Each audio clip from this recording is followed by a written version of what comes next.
Welcome to the Explainer. Just when it looked like the housing market was finally taking a breather, bam, everything changed. Today, we're going to break down this surprising and pretty sudden return of homebuyers and figure out what's really going on. All right, here's how we're going to tackle this. First, we'll look at the surge in demand itself. Then, we're going to peel back the layers to see who's doing all this buying. After that, we'll get into the weeds of the mortgage rate puzzle and why all eyes are on the Fed. And finally, we'll look ahead and see what the experts think is next.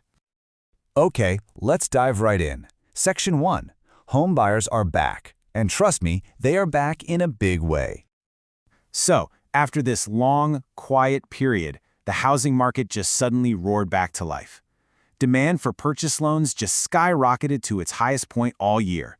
It's a really clear signal that buyers are getting off the sidelines and back into the game.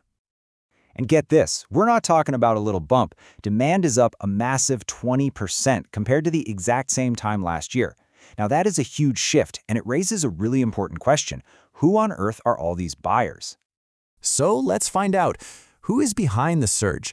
Are we seeing the same people who were looking for houses before, or is this a totally new group jumping into the market? Let's take a closer look. And boom, here is a massive piece of the puzzle. While yeah, most people are still using conventional loans, look at that other slice. More than a quarter, 1 in every 4 new applicants, is using a government-backed loan. That is a really, really significant number.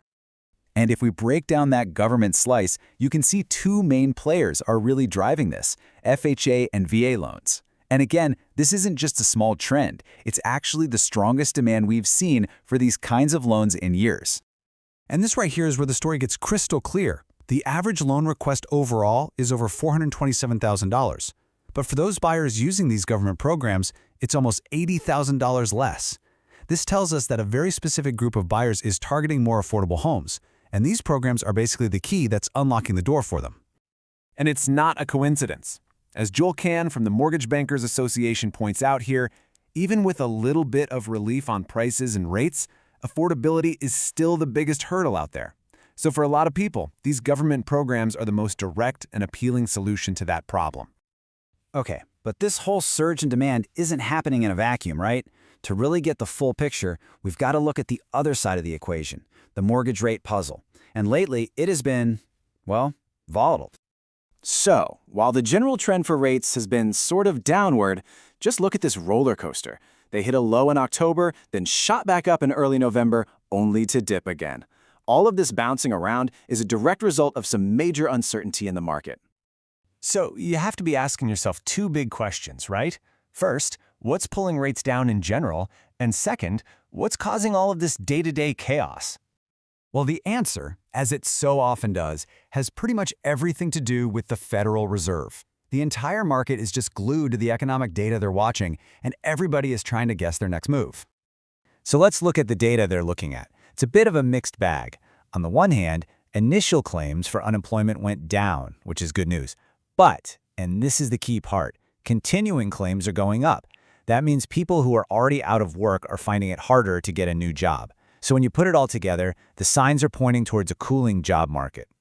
And according to economist Samuel Toombs, the official numbers might actually be painting a rosier picture than reality. He points out that a lot of people, like new graduates for instance, aren't even eligible for these benefits, so the job market could be weakening even faster than the data shows, which just puts more and more pressure on the Fed.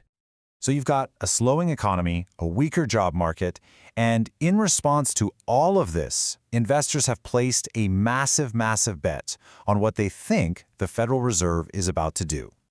And here's the bet, an absolutely overwhelming 85% probability that the Fed is going to cut interest rates at their next meeting. It's that powerful expectation that's been the main force dragging mortgage rates down. But it's not the whole story. And this is a really crucial point. A Fed rate cut doesn't automatically, magically lower mortgage rates.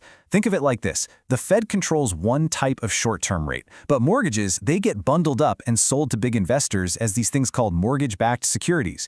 It's the price those investors are willing to pay that really sets mortgage rates. Now, they often move in the same direction, but it is not a guarantee. And that little gap between the two, that's where all the uncertainty and all that volatility comes from.